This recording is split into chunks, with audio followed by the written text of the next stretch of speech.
ces orgues de Staline, qui est ce qu'il y a de plus basique dans l'armée russe, mais l'OTAN, qui est le premier ensemble militaire de tous les temps et du monde, n'arrive pas, les Ukrainiens, à lutter contre ça. Ici. Oui, mais d'abord parce que ce sont pas des batteries qui sont fixes. Donc elles tirent et après elles s'en vont. Alors on voit la destruction, on découvre à chaque fois de nouvelles villes. Il y a la ville de Toretsk, la ville de Pokrovsk, et maintenant cette ville de Myrnorad qui est une ville fantôme. Alors Myrnorad, elle est juste à côté de Pokrovsk en fait. Donc il n'y a plus de ville, il n'y a même plus d'intérêt. Avant c'était par exemple Pokrovsk était un nœud militaire, ça ne l'est plus, un nœud ferroviaire, ce ne l'est plus aujourd'hui. Cette image, c'est Stalingrad. Tout ça est suivi des armées occidentales. On en parlait tout à l'heure. C'est-à-dire que les Occidentaux regardent ça en se disant comment est-ce que nous allons nous prémunir nous-mêmes. Il n'est plus seulement question ici de l'Ukraine. Regardez.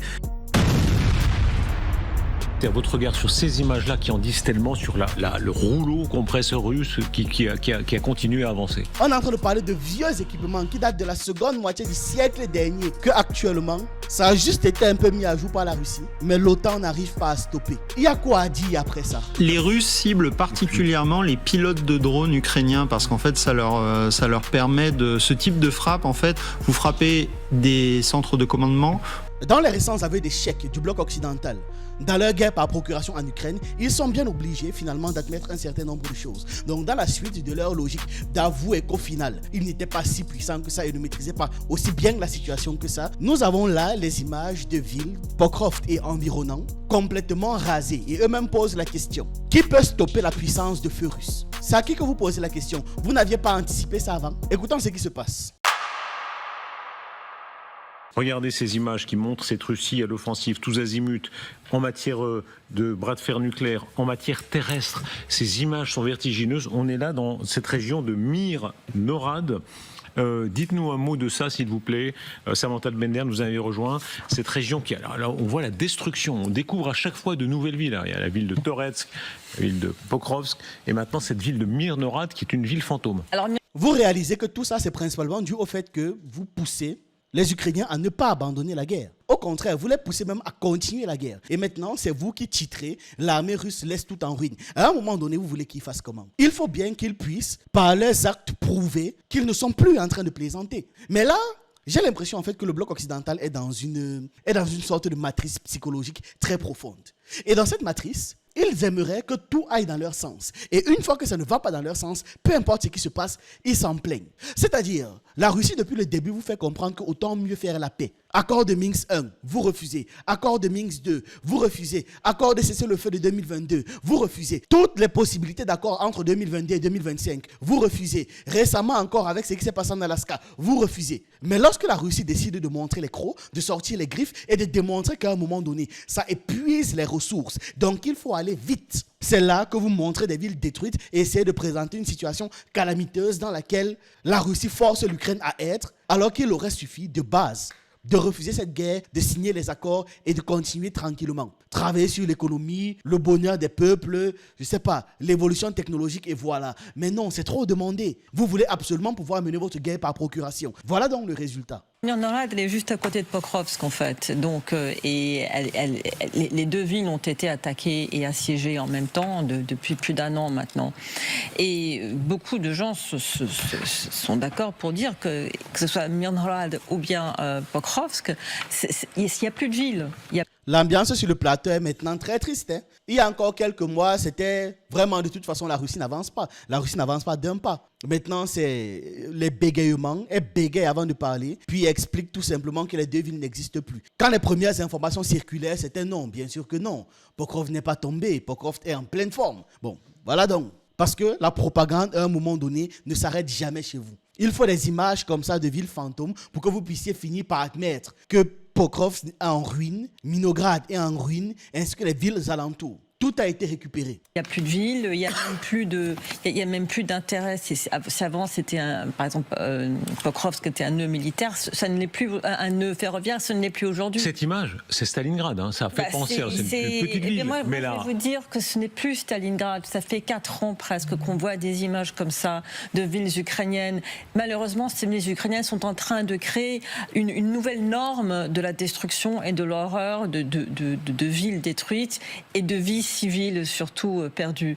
Et le plus énervant en fait dans toute cette affaire, c'est que ceux qui sont à l'origine de ça, de cette guerre, de ce désordre, de ce chaos, sont tranquillement chez eux. Ceux qui commentent ce désordre, ce chaos, sont dans des studios climatisés. Voilà Zelensky qui se pavane, il voyage, il va où il veut, quand il veut, comme il veut. Ses amis, même chose. En attendant, ceux qui vivent dans ces villes-là, vie gâchée. Les soldats envoyés là-bas de force, vie gâchée. Le simple fait même de conceptualiser la guerre, destruction inutile. Alors que tout ce que la Russie demande de son côté, c'est simplement que l'OTAN ne s'étende pas. Mais non, bien sûr que non. C'est trop demandé que de vouloir empêcher l'expansion d'une organisation militaire belliqueuse. Benoît Billon, vous avez rejoint, vous êtes historien militaire. Votre regard sur ces images-là qui en disent tellement sur le rouleau compresseur russe qui a continué à avancer. Oui, la zone urbaine est devenue la principale zone de défense en fait pour les Ukrainiens parce qu'on le voit hein, sur les bâtiments, on voit que malgré les bombardements, toutes ces structures sont des bâtiments de l'époque soviétique, sont encore debout parce que ce sont des bâtiments qui ont été construits de manière extrêmement solide. Une bonne partie d'entre eux ont des souterrains qui ont été conçus pour servir d'abri anti-aérien. Les blocs, les fameux blocs soviétiques. Ce sont les blocs. Et donc ce sont des forteresses. Ça a été fait pour plutôt résister à des bombardements aériens, mais de fait, ce sont des forteresses. Et donc les Ukrainiens s'y accrochent. L'avantage en plus de ces zones urbaines, c'est que comme il y a des souterrains et des bâtiments, on peut s'y mettre à l'abri de l'observation des drones. Donc ce sont les môles défensifs par excellence de l'Ukraine. J'ajoute. Ce Benoît Bian, un historien militaire spécialiste des questions stratégiques, nous donne l'occasion de répondre à une question intéressante. Comment est-ce que les soldats russes font pour occuper des villes comme ça, fortifiées avec des bâtiments, combats urbains et j'en passe? Et vous allez aussi comprendre quelque part pourquoi est-ce que l'avancée de la Russie, c'est vrai, ce sont de grosses avancées par rapport à ce qui se fait habituellement, mais c'est plutôt lent par rapport à différentes prévisions qu'on aurait pu avoir. Tout simplement parce que la Russie a décidé d'adapter sa stratégie. Contrairement à l'image soviétique que l'Occident nous a vendu, c'est-à-dire de vagues humaines, un peu comme Titelman disait la dernière fois là, que les Russes passent le temps à envoyer des gens qui meurent, des gens qui meurent, des gens qui meurent, et j'en passe. La Russie a une stratégie qui n'a rien à voir avec ça. Une méthode qui est radicalement opposée d'ailleurs à ça. Ils appliquent tout simplement aujourd'hui le modèle hybride, c'est-à-dire un mélange de tactiques modernes, d'ingénierie, de drones et d'infanterie très bien dispersés. C'est vous, les abonnés, qui décidez si la vérité circule. Chaque like, chaque partage, chaque commentaire de plus de 6 mots, chaque visionnage complet aide nos vidéos à toucher de nouvelles personnes. Un autre moyen de soutenir la chaîne, c'est de rejoindre la communauté des membres. Vous avez droit à plusieurs vidéos exclusives par mois, des vidéos en avance et un accès au groupe Telegram avec près de 200 vidéos qui traitent d'un tas de sujets. Vous savez quoi faire. La Russie n'attaque jamais une ville fortifiée comme Pokrovsk, Soumy ou Vinograd de manière frontale, d'un coup comme ça. Non. La Russie, en fait, démonte le front ukrainien brique par brique. Ça m'a fait penser à Snowfall. Ils vont commencer par prendre un bloc d'immeubles. Ils vont sécuriser les caves et les toits. Ils vont faire une fortification immédiate de ce bloc d'immeubles-là. Dès que ça c'est fait, ils avancent au bloc d'immeuble suivant. C'est-à-dire, ce système s'appuie sur de toutes petites unités, de 5 à 8 hommes, pas plus, guidées avec des drones FPV. La stratégie est lente, oui, mais c'est pratiquement impossible à repousser. Et c'est comme ça qu'une ville comme Pokrovsk, les Russes y sont depuis, mais ce n'est que maintenant que la ville commence à ressentir le poids de tout ce qui a été fait. Parce que les Russes ont pris le temps d'occuper bloc par bloc les zones et avancer comme ça, empêchant donc toute riposte de l'Ukraine possible. Maintenant, vous savez, il y a un rôle décisif des drones dans le combat urbain.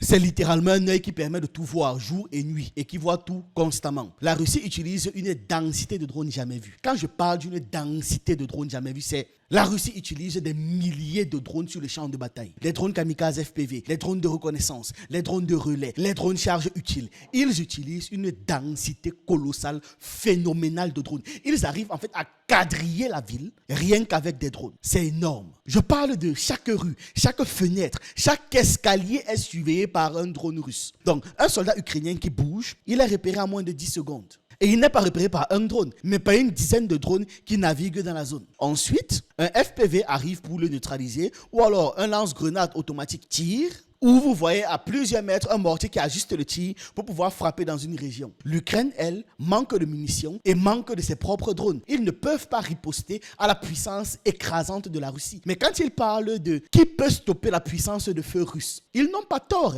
Actuellement, LCI n'a pas tort de poser la question. Maintenant, la vraie raison de la chute des villes ukrainiennes, c'est l'artillerie russe. La Russie écrase puis avance, littéralement. Un peu comme ce que la dame disait, que depuis 4 ans là, on a des villes ukrainiennes qui se font effacer et les Russes continuent d'avancer comme ça. Avant d'envoyer l'infanterie, la Russie écrase d'abord les positions, détruit les toits, détruit des bâtiments, coupe des réserves d'eau, bien évidemment l'électricité, coupe les routes, et isole complètement les unités ukrainiennes. On l'a vu à Pokrovsk. C'est l'exemple le plus contemporain dans cette affaire et le plus médiatisé actuellement. C'est pour ça que c'est lui que je vais utiliser beaucoup. Vous voyez, ils ont d'abord fini de tout couper. Même les trains ne passent plus rien n'arrive dans la ville. Quand ils ont tout coupé comme ça, Pokrovsk comme Minograd deviennent des villes mortes avant même que l'assaut final ne soit envoyé, ne soit déployé, on va dire ça comme ça. Donc voilà Minograd, qui n'a pas encore subi l'assaut final, mais qui est déjà présenté comme une ville morte. Et pourquoi est-ce que l'Ukraine ne peut rien faire face à ça? C'est parce que la Russie tire 10 à 12 fois plus d'artillerie par jour que l'Ukraine.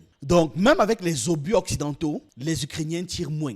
D'ailleurs, c'est Washington qui a confirmé que l'Ukraine avait un déficit permanent d'obus. Ils avaient un déficit aussi permanent de tubes, de canons et de radars. Ils ne peuvent pas s'en sortir. Il y a aussi un phénomène que ces gars ne disent pas souvent. Ce sont les groupes d'assaut russes. Littéralement la meilleure adaptation au combat urbain depuis la Seconde Guerre tribale. Les Russes ont réussi à créer de petites unités spécialisées, très petites, très mobiles, extrêmement efficaces et soutenues par des drones en permanence. Et dans tout ça, ils sont appuyés par des lance-flammes thermobariques et des blindés légers. Leur mission, très simple. Le but, ce n'est pas de vaincre, mais c'est simplement de déloger. Quand ils arrivent dans un bâtiment, comme j'expliquais, c'est pas vraiment qu'ils doivent tout récupérer, tuer tout le monde, non. C'est qu'ils doivent pouvoir les chasser. Ils doivent pouvoir les faire sortir de là. Ils transforment donc chaque bâtiment en piège. Et à chaque trou percé dans la défense ukrainienne, l'artillerie réagit. Ce qui rend très compliqué la vie des Ukrainiens globalement. Et c'est à ce moment qu'on revient encore sur l'ingéniosité russe. Parce que les moyens qu'ils utilisent sont des moyens de pauvres, entre guillemets. Mais c'est ultra efficace. Quand on parle de moyens de pauvres, je le disais déjà dans la dernière vidéo, ce n'est pas que les Russes n'ont pas la capacité de déployer des chars, d'envoyer des machins, bref, faire plein de démonstrations militaires. C'est pas ça ici. Ils ont la capacité. Mais comme j'expliquais, le plus important dans une guerre, c'est qui gagne. C'est pourquoi les stratégies russes sont très efficaces. C'est ça qui les rend intelligentes. Contrairement à l'OTAN, la Russie utilise souvent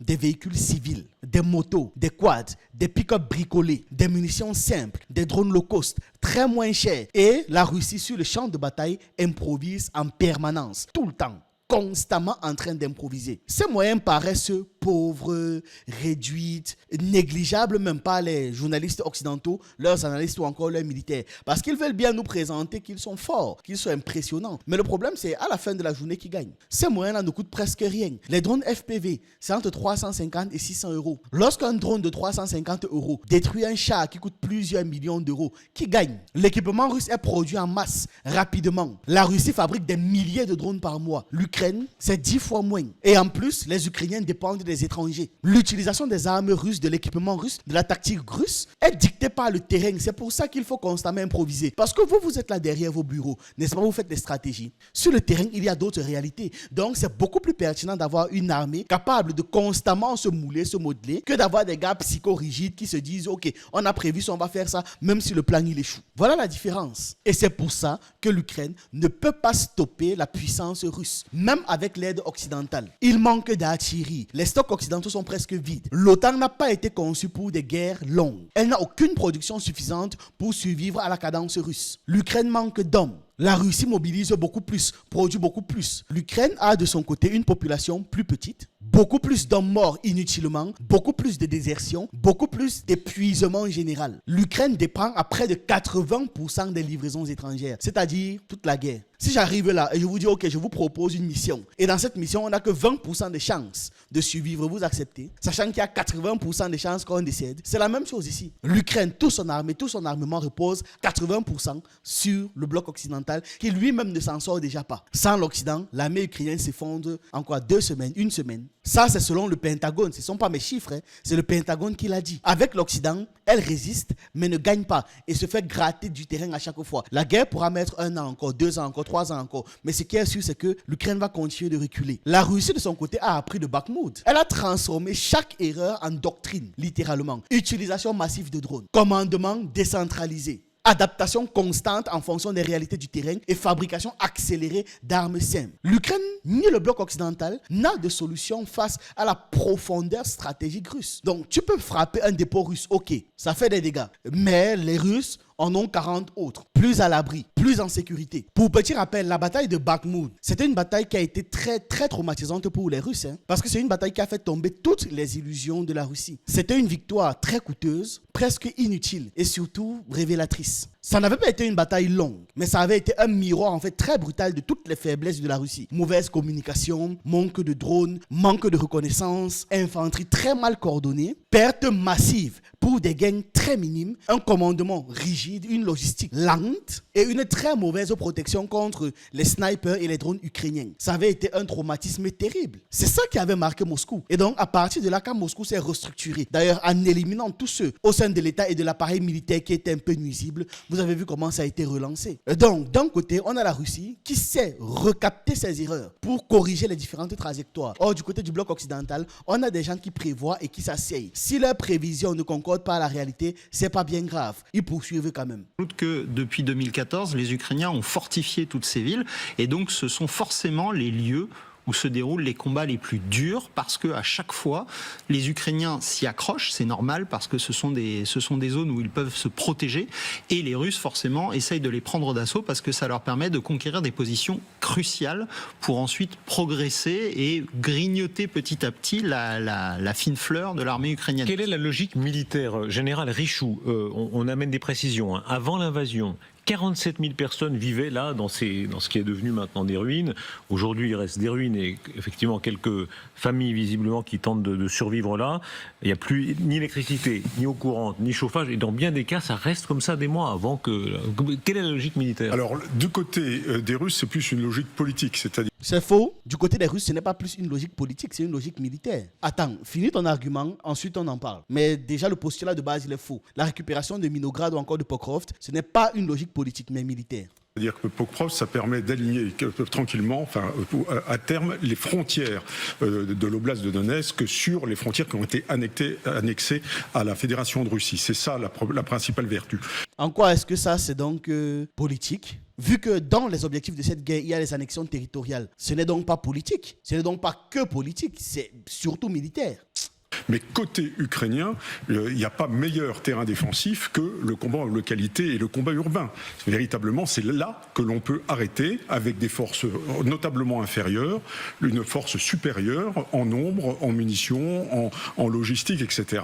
Donc c'est là-dedans que chaque ruine fait une fortification supplémentaire finalement. Et au final, l'Ukraine n'arrive pas à faire exactement ce que tu es en train de décrire là. Donc ce n'est pas si formidable que ça. Bon, je les débunk rapidement et on poursuit. Pokrovsk n'est pas seulement un objectif politique de la Russie, parce que Pokrovsk est plus qu'un symbole. D'ailleurs, Pokrovsk n'est pas un symbole. Ce n'est pas Bakhmout, ce n'est pas Myriopol, ce n'est pas la Crimée, non. Ça, c'était des symboles. Pokrovsk, c'est un nœud stratégique, c'est-à-dire une pièce maîtresse dans la géométrie du front de guerre. Déjà, Pokrovsk est un centre logistique crucial du Donbass ukrainien. Pokrovsk est littéralement la porte d'entrée dans l'ouest du Donbass. Ouest qui est encore contrôlé par Kiev actuellement. C'est une ville avec une gare importante, des routes interconnectées, des nœuds ferroviaires qui alimentent Kramatorsk, Sloviansk et une ville là qui s'appelle Avdiivka. Bref, c'est comme ça que je peux prononcer ça. Donc si la Russie prend Pokrovsk intégralement, l'Ukraine perd la capacité de ravitailler en fait tout le front du nord-est du Donbass. Vous réalisez en fait ce que c'est? Tout le front du nord-est du Donbass. Ça revient en fait à bloquer une artère dans cette guerre. Ensuite, le fait que Pokrovsk ouvre la route vers Kramatorsk et Sloviansk n'est pas à négliger. Kramatorsk, c'est la capitale militaire du Donbass ukrainien. Et Sloviansk, c'est un centre de commandement et de ravitaillement majeur. Donc, ces deux villes sont de vrais prix militaires. Pokrovsk est la serrure, Kramatorsk et Sloviansk, c'est la porte. Sans Pokrovsk, jamais la Russie ne peut atteindre le cœur du dispositif ukrainien. C'est un pivot, un verrou stratégique. La Russie veut neutraliser la dernière grande ligne défensive ukrainienne de l'Est. Les Ukrainiens ont construit des lignes fortifiées en profondeur autour. De Pokrovsk, Cheria, Kramatorsk et une autre ville là dont le nom est difficile à prononcer. En prenant Pokrovsk, la Russie donc détruit le premier étage de cette défense. Ensuite, force l'armée ukrainienne à reculer sur des positions moins préparées, qu'ils auront moins fortifiées, c'est ça l'idée, et élimine la dernière barrière avant une percée opérative. Donc, pour Moscou, Pokrovsk est une victoire essentiellement fonctionnelle et non pas symbolique. Je ne sais pas de quelle politique le général Richoux est en train de nous parler, les généraux de plateau là. C'est pour Kiev que la bataille n'a rien d'une opération militaire normale. C'est pour Kiev. Pour les Ukrainiens, c'est un enjeu de perception, un enjeu d'image et de survie politique, c'est tout. Vraiment, ne mélangez pas les choses. Vous voyez qu'on peut toujours retrouver ce réflexe-là, prendre ce qu'ils font, ce qu'ils sont et les attribuer aux autres. Pour l'Ukraine, c'est politique parce que Kiev doit prouver aux armées occidentales, du moins au bloc occidental, à ses partenaires de l'Occident, que leur armée tient encore. Donc les États-Unis, l'OTAN, donnez-nous l'argent. Zelensky a besoin d'une victoire symbolique pour éviter l'effondrement moral. Pokrov n'a donc pas d'importance militaire pour Kiev, uniquement une importance symbolique et uniquement pour les dirigeants en question, même pas pour les soldats au front ou pour les civils. On poursuit. Et donc, ce sont des môles défensifs. C'est ce qu'il y a de plus facile à défendre lorsqu'on est en infériorité à la fois numérique, militaire, etc. Donc, effectivement, le combat urbain, il est connu pour ça. On s'y accroche parce que le combat urbain, c'est ce qui permet effectivement de compenser ce qu'on appelle le combat dissymétrique, c'est-à-dire des armées de type semblable, mais il y en a une qui est plus forte que l'autre. Là, il y a un combat dissymétrique, l'armée russe est plus forte, mais clairement, les Ukrainiens compensent cette infériorité en s'accrochant aux localités. C'est assez extraordinaire d'avoir des images de Myrnorad parce que c'est la ville qui est dans la poche en fait. Pokrovsk, on peut encore entrer et sortir par le nord-ouest notamment. Myrnorad, il n'y a plus aucun mouvement possible. On estime qu'il y a plusieurs centaines de soldats ukrainiens qui sont sans doute pris au piège. Peut-être encore quelques civils qui vivent dans les caves depuis des mois et des mois, puisque cette offensive sur ces deux forteresses du Donbass dure depuis plus de 18 mois maintenant. Ça fait 18 mois que les Russes essaient de les conquérir. Et le problème pour les Ukrainiens, c'est qu'une fois que ces villes tomberont entièrement aux mains des Russes, ce n'est pas encore le cas. Les images qu'on voit là sont des images de la Navy ukrainienne d'ailleurs, ce sont des soldats ukrainiens qui ont pu les filmer par drone. Ensuite, il n'y a plus de villes importantes jusqu'aux frontières de l'oblast de Donetsk, ce qui fait que la progression des Russes ensuite pourrait être assez rapide. On voit aussi qu'il y a beaucoup de fumée, il y a sans doute beaucoup de brouillard. Il y a eu du brouillard ces derniers jours et les forces russes en ont profité. Le brouillard, ça permet un emploi beaucoup plus difficile des drones, donc les Russes en ont profité pour s'infiltrer encore plus en profondeur, à la fois dans Myrnorad, qu'on voit là, et dans Pokrovsk. Quelle est la capacité de frappe des Russes encore aujourd'hui? Parce que tout ça est suivi des armées occidentales, on en parlait tout à l'heure, c'est-à-dire que les Occidentaux regardent ça en se disant... comment est-ce que nous allons nous prémunir nous-mêmes? Il n'est plus seulement question ici de l'Ukraine. Regardez, cette séquence très impressionnante. Donc vous envoyez les gens faire la guerre pour ensuite observer les stratégies militaires de la Russie pour vous dire ok, comment vous protéger de ça. Vous ne pensez pas que du côté de la Russie ils l'ont compris et que donc forcément s'ils font la guerre contre vous, ils vont adapter leur stratégie en fonction de vous et non pas suivre la même stratégie ukrainienne qui d'ailleurs n'est pas une stratégie d'écrasement ou d'éradication mais une stratégie qui les amène à conquérir terre par terre, territoire par territoire. Ce ne sera pas le même combat. Contre l'OTAN, le but sera d'écraser, d'anéantir donc ou donc les armes de destruction massive seront certainement employées. En Ukraine, ce n'est pas le but. En Ukraine, l'objectif est de retirer le gouvernement actuel, récupérer les territoires qu'ils veulent récupérer, empêcher l'OTAN d'arriver et non pas d'éliminer les Ukrainiens et de faire en sorte que la zone soit complètement vide. Vraiment, ne mélangez pas les choses. Pour la Russie, l'Ukraine est très symbolique. Le but n'est pas d'éradiquer l'Ukraine, non. Ne vous dites pas que les stratégies utilisées contre les Ukrainiens seront les mêmes stratégies qui vont être utilisées contre l'OTAN si vous faites la guerre. Vraiment. Okay. Des bombardements sur toujours cette ville de Myrnorad. On va voir maintenant et vous allez nous dire quelles sont les armes russes qui sont employées en l'occurrence. Regardez. Ici, général. Moi là, je vois, il y a soit un missile, soit une bombe planante. Donc ce ne sont pas des missiles Shahed, ça c'est employé dans la profondeur pour tout ce qui est opératif Pour moi, ça ressemblait plutôt à un drone qu'à un missile. J'ai vu que ça avait des ailes et tout, ou bien. Je ne sais pas s'ils vont repasser la séquence, mais je vais mettre pause. Stratégique. Les FAB 3000. Qu'est-ce que c'est les FAB 3000? Alors c'est des TAP 3000. Les FAB 3000, c'est ça? Ce sont des. Alors FAB, c'est la. Regardez, j'ai l'impression plus que c'est un drone. J'entoure son rouge là. J'ai l'impression plus que c'est un drone qu'un missile. Vous en pensez quoi? En tout cas, pour moi, c'est un drone. Les drones qui ressemblent à des avions là, pas ceux qui ressemblent à des hélicoptères. Acronyme qui désigne en fait les bombes aériennes guidées. Planante. Moi, je ne connais pas l'acronyme, effectivement. 3000, c'est pour la charge, donc 3000, c'est 3 tonnes. C'est le poids. Là, c'est clairement pas une arme de 3 tonnes, c'est une arme plus légère. Beaucoup plus légère. C'est ce que j'allais dire, mais ce que j'ai vu là, 3 tonnes, mais 3 tonnes, c'est énorme. Plus petite. Mais c'est des bombes de 250 ou 500 kilos en général. Les bombes planantes, ça va à 50 km à peu près. Donc il y a un avion qui le largue par contre. Il va à 50 km et... Alors, donc ça veut dire que là, il y a... Attendez un peu, je guette ce qu'ils appellent bombes planantes.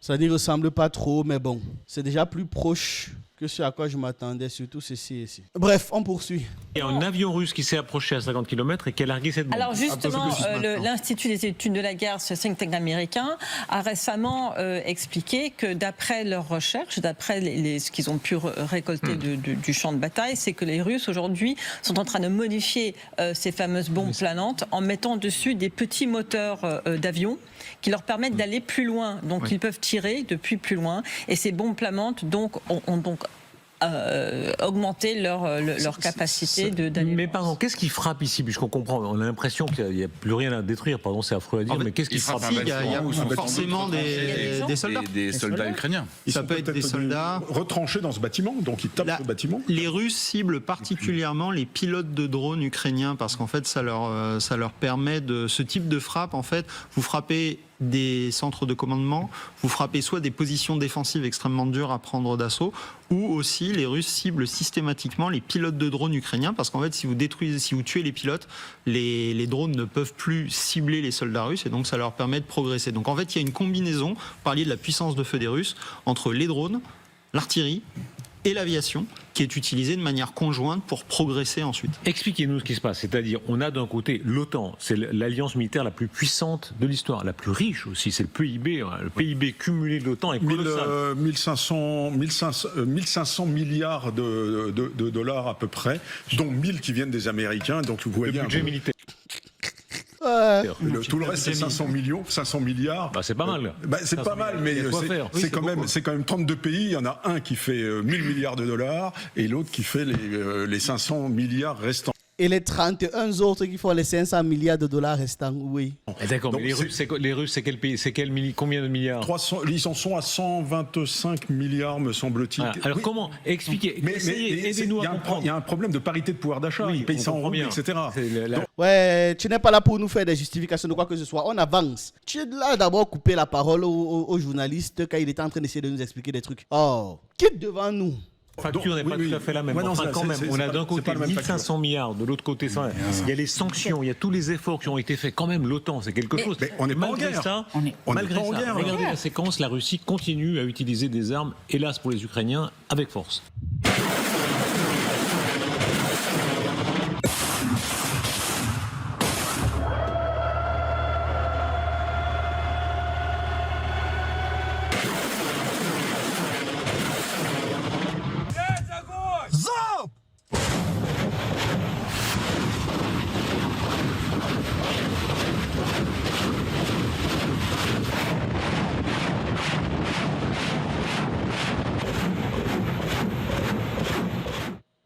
Cette image est terrible. Moi, je suis nul en armement, mais les orgues de Staline dans tous les documentaires sur la Seconde Guerre mondiale, c'est la même chose. Ça n'a pas vraiment évolué. C'est le successeur, ça s'appelle un BM-21, c'est le successeur direct des orgues de Staline. C'est une arme de saturation de zone. C'est-à-dire qu'en fait, vous tirez ces roquettes-là pour saturer une superficie qui peut faire en général, on mesure en terrain de football pour on va faire des analogies. Et expliquez-nous pourquoi l'OTAN n'arrive pas à aider les Ukrainiens à détruire ça. Parce que c'est une arme qui paraît tellement primitive. Parce qu'on mais c'est politique, c'est politique, Darius, parce que l'OTAN se dit que si nous aidons trop l'Ukraine, Poutine va nous balancer un missile nucléaire soit sur l'Ukraine, soit sur un pays européen. Bon, déjà, ce n'est pas totalement faux, mais c'est surtout parce que l'OTAN ne peut pas. C'est mieux de le dire ainsi, l'OTAN ne peut pas. La justification de on va nous balancer un missile nucléaire, c'est normal, c'est pas votre guerre. Il a été très clair, parce que s'il faut commencer à faire intervenir tout le monde et n'importe qui dans ça, on a rapidement dégénéré. Et surtout que vous allez intervenir vous disant être intouchable. Or, vos actions auront des conséquences très durables sur la Russie. Donc non, les Russes ne peuvent tout simplement pas vous laisser intervenir. Vous ne pouvez pas. Intégrez bien ça dans vos esprits. Une fois de plus, vous voulez ramener ça à des questions politiques. Non, ce sont des questions militaires. Si la Russie permet à l'OTAN d'aider n'importe comment l'Ukraine, ça va se terminer en boucherie pour la Russie. Parce que les Russes, eux, quand ils devront attaquer, vont continuer d'attaquer l'Ukraine. Sauf que l'appui tactique et militaire ne viendra pas d'Ukraine, mais des autres pays de l'OTAN. Donc vous allez attaquer en mode non, vraiment, si tu dois toucher quelqu'un, touche l'Ukraine. Mais nous, nos missiles vont arriver chez vous. C'est pas possible. Va vous éradiquer. Et comme Poutine n'arrête pas de le menacer, eh bien, les pays de l'OTAN hésitent à cause de ça. C'est le problème depuis le premier jour. Depuis le premier jour, l'OTAN avait deux choix face à l'Ukraine. Et ça, je vais dire quelque chose qui va peut-être choquer les téléspectateurs. C'était soit dire, bon, finalement, on laisse aux mains des Russes, soit on aide, mais on aide comme il faut. Ce que l'OTAN a fait en aidant au compte-gouttes, juste assez pour que l'Ukraine tienne, sans la moindre stratégie, sans vraiment savoir quel était le but final recherché, eh bien, le résultat, c'est ce qu'on voit aujourd'hui, 4 ans après presque l'invasion. C'est-à-dire, celle qui parle est une dame qui, même s'il y avait la guerre, n'allait pas être inquiétée. C'est-à-dire, elle parle là, elle donne des leçons, elle dit ce que les gens auraient dû faire, alors que madame, elle est tranquillement assise, posée, on lui demande son avis. C'est-à-dire, les experts vont vous me dépasser. Dans leur approche, vraiment, allez-y, faites. Hein? Là, on va faire preuve de fermeté. On fait preuve de fermeté quand c'est pas nous qui sommes sur le terrain, quand c'est pas nous qui subissons les conséquences politiques, les conséquences historiques d'une décision comme l'OTAN attaque la Russie et ce qui va se passer par la suite. Non, là, il n'y aura pas son nom dans l'histoire. C'est pas elle qui sera responsable de la catastrophe que ça va générer. Non, bien sûr que non. Mais voilà, pour elle, c'est sa manière de montrer la force. Jusqu'à dire un truc qui va choquer les téléspectateurs. Ça ne choque pas les téléspectateurs. Ça montre juste à quel point tu es belliqueuse, madame. Et que tu ne comprends pas du tout les conséquences de ce genre d'acte. Elle est quoi? Chercheuse à la Royal Institute of International Affairs. T'as dit... Finalement, être chercheur là, c'est pas si difficile que ça. Hein. Cette image est impressionnante, je ne vais pas vous la commenter, effectivement. Là. Ces orgues de Staline, qui est ce qu'il y a de plus basique dans l'armée russe, mais l'OTAN, qui est le premier ensemble militaire de tous les temps, et du monde, n'arrive pas à aider les Ukrainiens à lutter contre ça. Ici. Oui, mais d'abord parce que ce sont pas des batteries qui sont fixes. Donc elles tirent et après elles s'en vont. Donc ça veut dire que si vous n'avez pas vous-même une force de riposte suffisamment proche pour pouvoir frapper presque aussitôt avant qu'ils aient le temps de partir, il est trop tard. Or, comme vous le savez, les Européens n'ont pas voulu. Et malheureusement, pour les Ukrainiens, je pense que c'est la sagesse, n'ont pas voulu engager leurs propres troupes à l'intérieur de l'Ukraine. Donc certes, il y a des équipements européens, il y a aussi d'ailleurs de plus en plus d'équipements fabriqués par les Ukrainiens eux-mêmes avec des drones.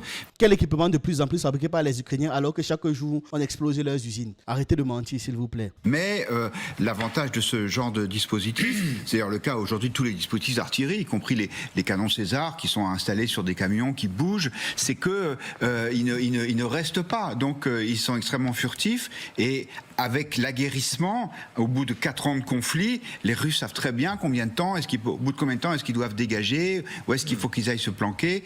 Et de ce fait, effectivement, même s'il y a beaucoup de pertes, il n'y a pas suffisamment de riposte ukrainienne pour pouvoir tout éliminer. Voilà. Que dire de plus? Eux-mêmes encore, ils l'admettent. On est en train de parler de vieux équipements qui datent de la seconde moitié du siècle dernier, que actuellement, ça a juste été un peu mis à jour par la Russie, mais l'OTAN n'arrive pas à stopper. Il y a quoi à dire après ça?